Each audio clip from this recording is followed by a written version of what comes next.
MBBS in abroad. Apollo MedSkill 6 years of MBBS program will be completed in 35 lakhs only.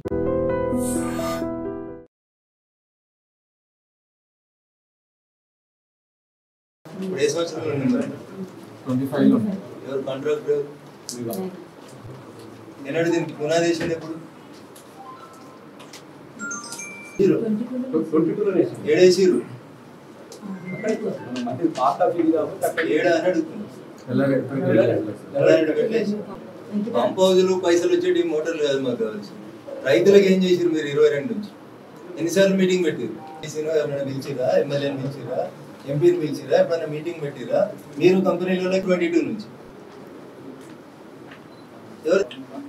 ఎందుకు అయింది పని ఎన్ని రోజులు ఉంది అగ్రిమెంట్ చెప్పండి మొహమాటం ఎందుకు ఎన్ని రోజులు కాంట్రాక్ట్ ఎన్ని రోజులు లేని అడుగు ఇంకా 1 year దాకా చేయరా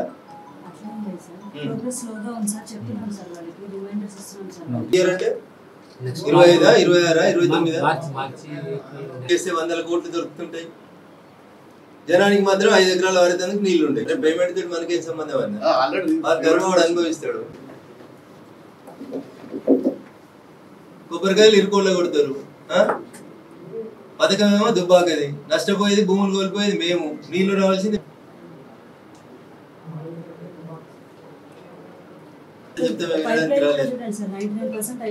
గవర్నమెంట్ మరి 18 నెలలు అయింది ఒక్క రోజైనా సమీక్ష ఎందుకు అడిగారు నెలకు లక్షల జీతాలు అయితే తీసుకుంటారు కదా బాధ్యత లేదా నేను నా అంతలో నేను ఫోన్ చేసి సమీక్ష అడిగేదాకా మీరు సమీక్ష అడుగుతున్నా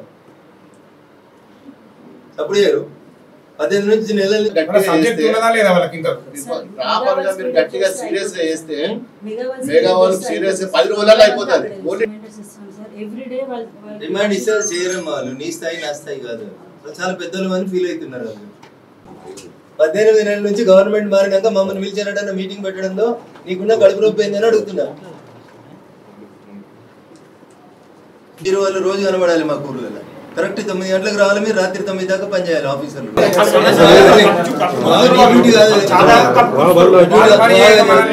మీరు 12 ఊర్లోకి ఎవరెవరు పోతారో మీ పేర్లు ఫోన్ నెంబర్లు ఏమి ఇబ్బంది ఉంది డీలు పోవాలి ఈలు పోవాలి ఎస్సీలు కూడా పోవాలి you are not bound to stay in Ranganayak Sagar guest house in AC Megha Srinivas Reddy Sanjay Reddy garu మీ వాళ్ళని 12 మందిలో 18 మందిలో ఇస్తున్నారు ఎల్లారెడ్డి అనే రైతే ఏం ఇస్తలేదు పలానా కాలనీలో ఇక పలానా ఎల్ఐ అంటే నేను ఇస్తాను అదే లిస్ట్ దాన్ని ఇష్టపెట్టుకో దాన్ని కూడా కంప్లీట్ లేపుతావా ఎప్పుడైనా లేపినావు నెంబర్ ఉందా ఎండాకాలం మంచిగా డబ్బులు వేసుకో నేను కూడా డబ్బులు ఇచ్చిన బాబు ఇచ్చిన ఇంత దారుణమా ప్రభాకర్ రెడ్డి గారు ఎందుకు చేస్తలేరు శిరీష గారు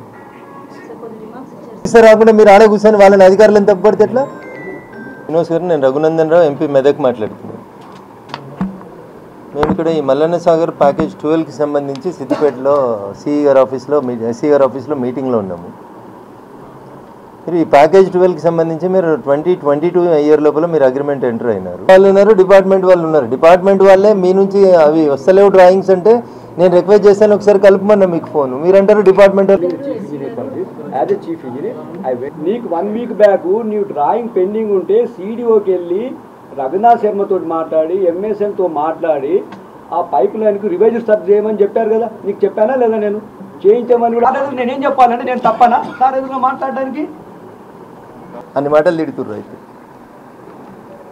అక్కడ కనబడుతున్నాయి నీళ్ళు మీరేమో మా పొలానికి నీళ్ళు ఇస్తలేరు మా భూమి వాయే కంపెన్సేషన్ రాకపోయా ఇండ్లు రాలేదా మల్లన్న సాగర్ ప్యాకేజ్ 12 తొగుట మెరితోటి మోర్ పర్టికులర్గా దుబ్బాక నియోజకవర్గం కొన్ని గ్రామాలు సిద్దిపేట కొన్ని గ్రామాలు గజ్వేల్కి సంబంధించి ప్యాకేజ్ 12 కింద తలాపునే సముద్రం కనబడ్డట్టు మాకు మల్లన్న సాగర్ కనబడతా ఉంది నిండా నీళ్లు కనబడతా ఉన్నాయి కానీ మా పొలాలు మాత్రం ఎండుతూ ఉన్నాయి నెర్రలు బాస్తూ ఉన్నాయి దీనికి సంబంధించి కాంగ్రెస్ ప్రభుత్వం అధికారంలోకి వచ్చిన 18 నెలల నుంచి చిన్న చిన్న పనులు పెండింగ్లో ఉన్న పనులను పూర్తి చేసి సిద్దిపేట దుబ్బాక గజ్వేల్ నియోజకవర్గంలో ఏ గ్రామాలకైతే పైపుల ద్వారా నీళ్ళు ఇస్తామని గతంలో ప్రామిస్ చేసిండ్రో వాటిని కంప్లీట్ చేయడం కోసం అని చెప్పి ఈరోజు మెగా ప్రతినిధులతోటి అధికారులతోటి ఒక సమీక్ష సమావేశాన్ని నిర్వహించుకోవడం జరిగింది. పాత ప్రభుత్వమా కొత్త ప్రభుత్వమా టీఆర్ఎస్ఆ కాంగ్రెస్ అనేది నేను మాట్లాడదలుచుకోలేదు, కానీ 30 రోజులలో మాకు నీళ్ళు ఇస్తారనేటువంటి విశ్వాసంతో అటు మెగా కంపెనీ మీద ఇటు అధికారుల భుజాల మీద బాధ్యతను పెడుతూ రేపటి నుంచి పనులు జరుగుతున్నటువంటి ప్రతి గ్రామంలో ఒక ఇరిగేషన్ శాఖ అధికారి ఒక మెగా సంస్థ ప్రతినిధి కలిసి ఉదయం 9 నుంచి సాయంత్రం వరకు ఎవరైనా రైతన్నలతోటి ఇబ్బందులు సమస్యలు ఉంటే వాటిని పరిష్కరించి సాధ్యమైనంత తొందరగా ఈ సిద్దిపేట దుబ్బాక గజ్వేల్ నియోజకవర్గంలో మల్లన్న సాగర్ ప్యాకేజ్ 12 కింద నీళ్ళని 30 రోజులలో అందించేటువంటి విశ్వాసంతో ఈరోజు ఈ సమీక్ష సమావేశాన్ని ముగిస్తూ ఉన్నాం. మళ్ళీ ఆగస్టు 15వ తారీఖు రోజు ఈ సమీక్ష సమావేశాన్ని మెగా ప్రతినిధులు ఇంజనీరింగ్ అధికారులతో కలిసి ఇక్కడే నిర్వహిస్తాం. అప్పట్లోపల చెప్పినట్టు పనులు కాకపోతే ఇంకా ఆ రోజు మాటలు తప్ప చేతలే ఉంటాయని చెప్పి ఈ సందర్భంగా మెగా ప్రతినిధులకి అధికారులకు కూడా ఈ సందర్భంగా తెలియజేస్తాం. గౌరవ ఎంపీ గారికి, మరి ఎస్సీ బసవరాజు గారికి, డీలకు, ఏఈలకు, మా అన్ని గ్రామాల నుంచి దుబ్బాక నియోజకవర్గం నుంచి వచ్చేసిన ముఖ్య నాయకులకు, రైతులకు అందరికీ పేరు పేరున నమస్కారం. ఈరోజు ఏదైతే 12th ప్యాకేజ్ ఉన్నదో ఆ 12th ప్యాకేజీ దుబ్బాక కెనాల్, మరి దుబ్బాక నియోజకవర్గంలో దాదాపు Shankarampet canal, Upparapalli canal, Dubbaka canal, Ramayampet canal, ఇవన్నీ కెనాల్స్ నుంచి కూడా అనుసంధానం ఉన్నది ఈ నియోజకవర్గానికి అన్ని మండలాలలో. మరి దాదాపు అన్ని కాలువలు, ఇది ఒకటే కాదు, ఈ పంప్ హౌస్ సంబంధించింది 12th ప్యాకేజీల హై లెవెల్ పంప్ హౌస్ అనేది ఈరోజు సమీక్ష సమావేశం పెట్టుకోవడం జరిగింది. దీంతో పాటు మిగతా కెనాల్స్లో కూడా ఉన్నాయి. నేను అడిగేది ఏంటంటే, దుబ్బాక నియోజకవర్గంలో నష్టపోయింది దుబ్బాక నియోజకవర్గము. దుబ్బాకలో తొగుట మండలం వస్తుందని చెప్పి, తొగుట అనేది మరి ఈ ఉన్న ప్రభుత్వంకు నిజంగా కూడా మల్లన్న సాగర్ ఎక్కడ వస్తుందో కూడా వాళ్ళకి తెలియదు. ఎన్నోసార్లు నేను ఉత్తమ్ కుమార్ రెడ్డిని కూడా ప్రత్యక్షంగా పోయి కూడా దరఖాస్తు ఇచ్చి మా పైప్ లైన్ ఆగిపోయింది, మా కెనాల్స్లో లైనింగ్ అయితే లేదు, సగం సగం వదిలిపెట్టిండ్రు అని చెప్పి ఎన్నోసార్లు కూడా మొరబెట్టుకున్నా. కానీ ఈ రోజు వరకు 17 మాసాలు అవుతుంది, ఏ ఒక్క రోజు కూడా మరి ఇరిగేషన్ సంబంధించిన మరి గౌరవ ఎమ్మెల్యేలను కానీ ఎంపీలను కానీ ప్రజాప్రతినిధులను కూర్చోబెట్టి మీ సమస్యలు ఏందని చెప్పి మరి పిలిచే నాయకుడు కానీ పిలిచే అధికారులు కానీ ఏ ఒక్క రోజు కూడా పట్టించుకోలేదు. ఇది నిజంగా కూడా దారుణం. ఈరోజు నేను ఇప్పుడు కూడా మరి ప్రభుత్వాన్ని హెచ్చరిస్తున్నాం. ఎందుకంటే మల్లన్న సాగర్లో ఎక్స్ట్రా టీఎంసీ కోసం వర్క్ నడుస్తున్నది. మిగతా కాలువల కోసం హైదరాబాదుకు మరి మెట్రో వాటర్ పోవడానికి పని చేసుకుంటున్నారు. మిగతా పక్క జిల్లాలకు పోవడానికి పనులు నడుస్తున్నాయి. అంతటా కూడా పనులు నడుస్తున్నాయి. కానీ మల్లన్న సాగర్లో ఇంత నష్టపోయినా మా మెయిన్ కెనాల్స్ అయిపోయినా కానీ సబ్ కెనాల్స్ పనులు ఇప్పటి వరకు కూడా ఎక్కడ కూడా జరగట్లేదు. ఇప్పటికైనా మీరు ఒకవేళ మేము ఇట్లనే ఉంటాము అంటే మా రైతులందరూ కలిసి మెయిన్ కెనాల్కి సంబంధించిన పంప్ హౌస్ పనులను కూడా మా వాళ్ళు ఆపేస్తారు, వాళ్ళు ఎలాంటి డౌట్ లేదు. ఫస్ట్ మా కెనాల్ దుబ్బాక నియోజకవర్గం సంబంధించిన వర్క్ అయిన తర్వాతనే బయటకు పోయే మా డ్రింకింగ్ వాటర్ కానీ హైదరాబాద్కు పోయే మెట్రో వాటర్స్ కానీ మరి బయటకు జిల్లాలకు తీసుకుపోయే వాటర్ పక్కన పెట్టి మా నియోజకవర్గానికి దుబ్బాకకు రావాల్సిన నీరు ఫస్ట్ రైతులకు అందియకపోతే మా రైతులందరూ కూడా పక్క జిల్లాలకు నీళ్లు కూడా పోనిచ్చే పరిస్థితి లేదు. ఇవాళ అంత దారుణంగా ఉన్నది. ఫస్ట్ మరి మా నియోజకవర్గంలో నీళ్ళు మాకు ఇవ్వకపోతే మీరు ఎక్కడికో వేరే జిల్లాలు తీసుకపోతే లాభం ఏంది? మరి ఎప్పటి నుంచో ఈ మేఘా వాళ్ళు చాలా ప్రాజెక్టులు చేస్తున్నారు. ఇక్కడ ఏ ఒక్క రోజు కూడా ఏ అధికారి కూడా మేఘా వాళ్ళకి ఫోన్లు చేస్తే వాళ్ళు రెస్పాన్స్ ఉండదు, ఏ అధికారులకు చేస్తే రెస్పాన్స్ ఉండదు, ఎస్సీలకు చేసినా రెస్పాన్స్ ఉండదు, డీలకు చేసినా రెస్పాన్స్ ఉండదు.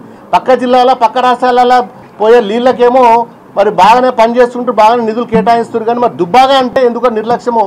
మరి దాన్ని వెంటనే తక్షణమే మరి ఉన్న కాలువలు ఈ ఒక్కటే కాదు, ఈ హై లెవెల్ పంప్ హౌస్ కాకుండా మిగతా కాలువలు కూడా కంప్లీట్ చేసి ఈ వచ్చే పంటలకు నీరు అందించాలని చెప్పి కూడా ఈ సందర్భంగా ఇరిగేషన్ డిపార్ట్మెంట్ వాళ్ళు జిల్లా అధికారులు అందరూ ఇక్కడే ఉన్నారు. రాష్ట్ర నాయకులు రాష్ట్ర స్థాయిలో కూడా ఉన్న అధికారులు కూడా తక్షణమే దీని మీద చర్య తీసుకొని రివ్యూ మీటింగ్ పెట్టి గౌరవ మంత్రి గారు కూడా ఉత్తమ్ కుమార్ రెడ్డి కూడా ఈ రోజు వరకు కూడా ఇక్కడ రంగనాయక సాగర్ ఉన్నది, మరి అదేవిధంగా కొండపోచమ్మ ఉన్నది, మల్లన్న సాగర్ ఉన్నది. మరి ఈ ప్రాజెక్టుల మీద వారికి కూడా ఎలాంటి అవగాహన లేదు, ఈ కాలువల మీద కూడా అవగాహన లేదు. మరి వారికి కూడా వచ్చి ఒకసారి మీటింగ్ పెట్టినట్టయితే మేము కూడా మా సమస్యలను చెప్పుకుంటాము. దయచేసి ఇప్పటికైనా మీరు రావాలే, వచ్చి ఈ జిల్లా మీద ఈ నియోజకవర్గాల మీద మరి తొందర దీన్ని ఏదో ఒకటి డిసిషన్ తీసుకోవాల్సిందిగా మరి మీ మీడియా ద్వారా నేను గవర్నమెంట్ని కూడా కోరుతున్నాను. Thank you. నిజంగా ప్రస్తుతం ఉన్నటువంటి సమాజం దేనికి ప్రయారిటీ ఇస్తుంది? ఆర్థిక సంబంధాల చుట్టూ మాత్రమే తిరుగుతోంది. మళ్ళీ ఎన్నికలంగానే చాలా విరక్తి కలుగుతాం. మంచి అనిపిస్తుంది కదా. లేడీస్ కూడా ఛాలెంజింగ్ జాబ్స్ చేసినప్పుడు చాలా బాగుంటది. ట్రాఫిక్ అసిస్టెంట్స్ గా నియమించిన ట్రాన్స్జెండర్స్ అందరితో సాల్యూట్ చేయించుకుంటున్నారు. ఫుడ్ డెలివరీ ఇవ్వటానికి వెళ్ళినటువంటి డెలివరీ బాయ్ అనిల్ పై కళ్ళ ముందు